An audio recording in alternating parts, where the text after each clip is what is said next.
Al Cuscagliari è in corso il torneo Trofeo della Città Metropolitana, siamo qua con Antonio Murgia che è nella sua menzione di referente territoriale dell'ufficio scolastico di Cagliari, dell'ufficio educazione fisica di Cagliari.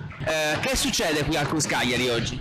Allora, oggi è la final day di questo trofeo che assieme alla città metropolitana, ai responsabili della città metropolitana, abbiamo organizzato qui.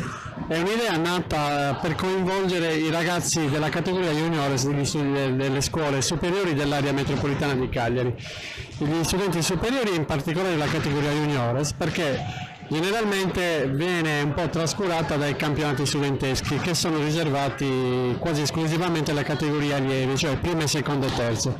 Invece è venuta grazie all'idea del responsabile della città metropolitana, in particolare Andrea Dettori, che mi ha lanciato una specie di sfida, insomma, organizziamo questa manifestazione. Io ho subito dirottato, appunto, ho chiesto che si fosse riservata alla categoria juniores e così è stato. Abbiamo avuto una buona adesione da parte di quasi tutte le scuole della città metropolitana, ben 17 si sono iscritte nelle varie discipline, quindi la pallavolo, il calcio a 5, il calcio a 5 integrato e la pallacanestro, insomma.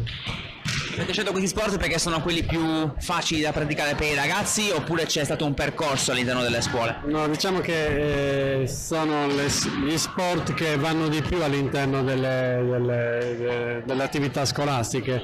Poi appunto questo è un primo anno, quindi ci sono delle cose che sono andate molto bene e alcune cose che possono essere migliorate.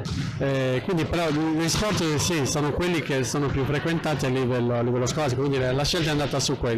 Qual è il futuro di questo progetto? Questo è il primo anno, il prossimo anno si tornerà qua, ci sono anche altre attività all'interno del Cuscagliari, mi viene in mente Teneica o altre attività legate agli studenti?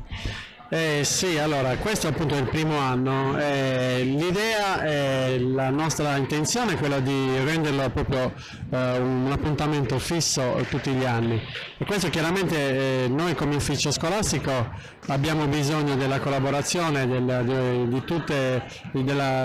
responsabili della città metropolitana e anche della struttura. Noi stiamo facendo l'attività al CUS, che è un impianto meraviglioso con tutti i campi e riusciamo a concentrare tutto quanto questo. Se c'è questa unione di intenti, questa forza unita, sicuramente riusciremo anche gli anni prossimi a portare avanti questo discorso, insomma.